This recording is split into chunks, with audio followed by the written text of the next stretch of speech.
This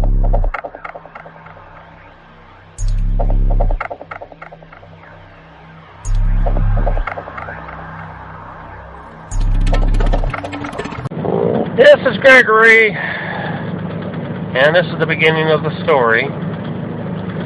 This is the story of a truck driver whose adventure I'm going to take you out on for about a week.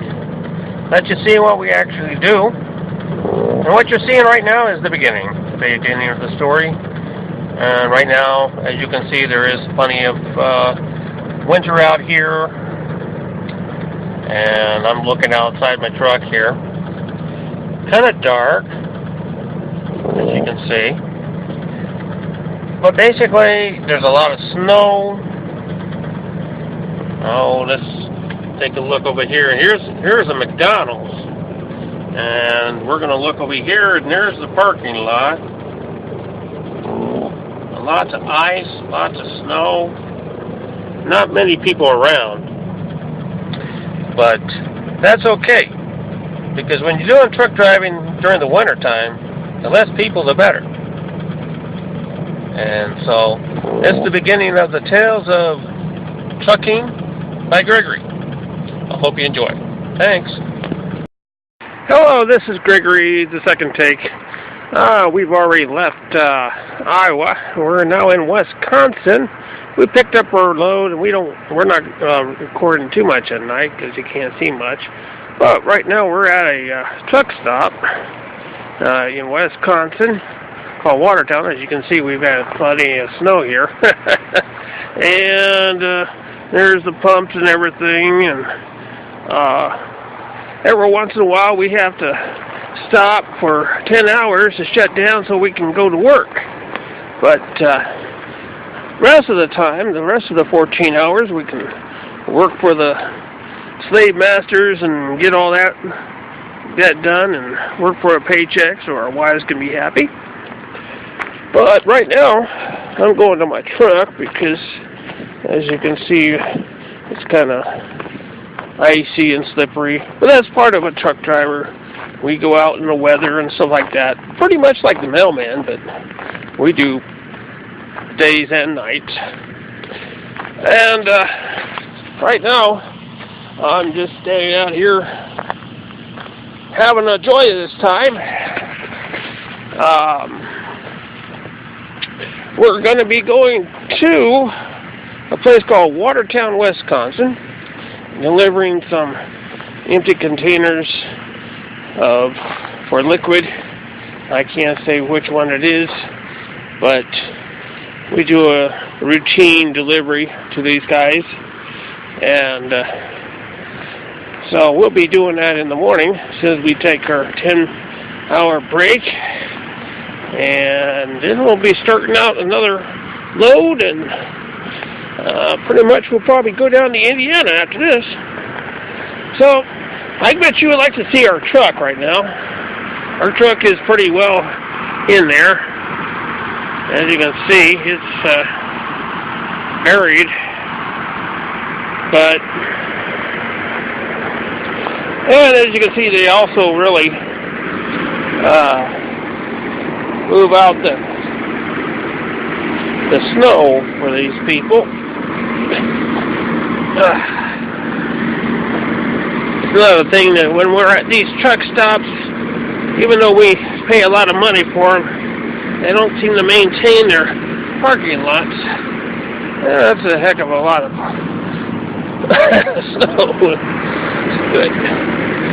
Well, so much for that. Well, we're going to our truck pretty soon. And our truck is ready for us to enjoy. And this is my truck right here. A nice 2383. A little bit snowbound, but she's warm on the inside, and that's always good. So now let's go on in and enjoy. Here we go. Get on up. Oh, that was a deal.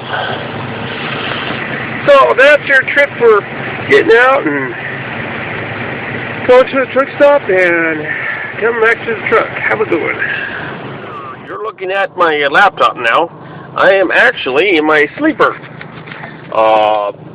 Every truck that is an over-the-road truck, there are some city trucks that don't have them, but they're mainly built with the sleeper. And when we do take our tent, we actually have a place where we can go back and bunk out. It's kind of hard to see in here because it's half light, and camcorders are not good for. Well, this one is not good for seeing the bunks. But this is an extra area. It got a lot of compartments for your storage and for my food and for clothing and all sorts of things. And so it's made to where I can have the comforts of home. And when I was an OTR driver, which I've been out for a long time, 6 weeks at a time, this had to become a home. And we close in. This is actually a drape right here. I don't know if you can see it or not. When we get a better lighting, you'll be able to see it. But you can close off, zip off, and have a private area. And you basically just, you figured it's your home. It's basically set up so that when you are out for a long period of time, and you make this sort of like a home and stuff like that, you don't get overly lonely and whatever, because truck driving can do that if you don't psych yourself in a right way. And so we're going to be going through this week. This is the last week of December. We'll be going to the New Year's Eve. I'll probably going home on the New Year's Eve. So right now, we're doing this documentary. Hopefully we'll be able to put it on the web and share a little bit of life of what a trucker is all about. And hopefully I can answer some questions. But it's just going to be a fun project. And if you all enjoy it, I hope you do. Maybe I can make some more.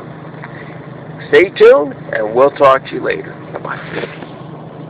Morning, this is Greggory on the second day, and we just woke up. We're almost finished with our 10-hour break, and we'll be leaving probably about close to 11 o'clock. We got to be able to deliver this load that we have before 2, and we're going to be able to do it because we're just pretty close to the place. Here it is where we were last night. As you can see during the daytime that it's still a lot of cold, but the great thing about trucking is you get plenty of the weather. As you can see, we are definitely in the winter part, and I always say that that is the time when we start earning our paychecks. We have to endure it. We have to basically just, get through it. And a lot of people are out here that don't know how to drive during the snow. And so when we drive the big rigs, we not only have to drive ourselves, but we also have to anticipate about the others.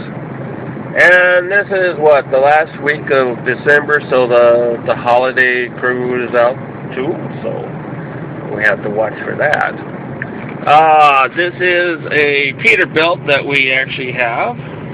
It's a 379 Peterbilt, very big. And as you can see, some of it's a little bit messy because I work and live in here. I try to maintain it and clean it, but every once in a while it gets pretty messed up, and then I gotta clean it again. But that's a home. I just talked to my wife on the phone, and that's one other way to keep a good attitude or psyche, as we're trying to maintain on that, is that another way to keep your psyche going on truck driving is to keep your family close. Don't be so isolated out here. Don't just cover it alone. So the family makes a difference, and that's why I have the laptop Sometimes truck stops have internet connections, sometimes they don't. But whenever they do, then I'm always online sharing with the family what's going on. This cell phone that I have, that I'm using right now as a camcorder, also has internet action. So every once in a while, I'm always chatting with my friends and my family to keep them close. And that helps me from getting the lonely spell, which is always good. You can never do it alone out here. You gotta have people with you. Even though if you gotta drive the truck by yourself, you can't be going out here thinking that you are the Lone Ranger. Because Lone Rangers don't survive out here. They get into accidents, they get tired, they get fatigued. If they don't get into accidents, they get really bad attitudes because, you know, they really keep it all inside. They don't deal with people. And they become a very lonely person. So, well, we're going to be going into the truck stop and have some grub. We're at the Belmont Travel Center in Belmont, Wisconsin. Going to have some lunch or breakfast. And then we're going to probably get some drinks for the road. And as you can see, if we could take a little indication here, that right now it's about 10 degrees. So it is a little bit cold outside. That's why I got all my gear on. And one thing that's always good is to dress in layers here, because I'm always going to different climates, different altitude. I might be here during snow season, but I might have a load that goes south after this, and it might be just raining there. So you have to really just dress in layers, and whatever situation you are, put that layer on and take that layer off, because you're going to be working at the same time. And another thing I always do is I have like these gloves here. During the winter, as I'm working, they get wet. So I need to have like 2 pairs of different gloves.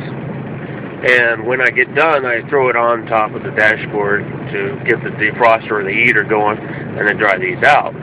So it's always good to have 2 sets of like hats and gloves. I even have 2 sets, you know, of coats in case something happens, to make sure that you have backup. So we're going to be going through a lot here. Then we're going to tour the truck, let you know the tools of the trucking trade, and we'll show the truck off with different parts. We're going to have a good throughout type study documentary of this trip. Right now, it's about 9:44, so that gives me plenty of time to just go eat, and then I got about an hour and a half. Then I can actually legally move to be able to deliver this load, which I can do it 2 ways. I can deliver it if I take 8 hours, or if I take 10 hours. If I take 8 hours, then I have less hours to work with that day. Or if I take 10 hours, I get the full 14.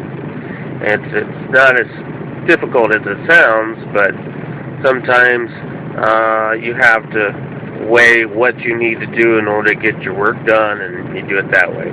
So, okay, well, we're going to go eat, and we're going to enjoy this winter wonderland, and like I always say, ta-ta for now.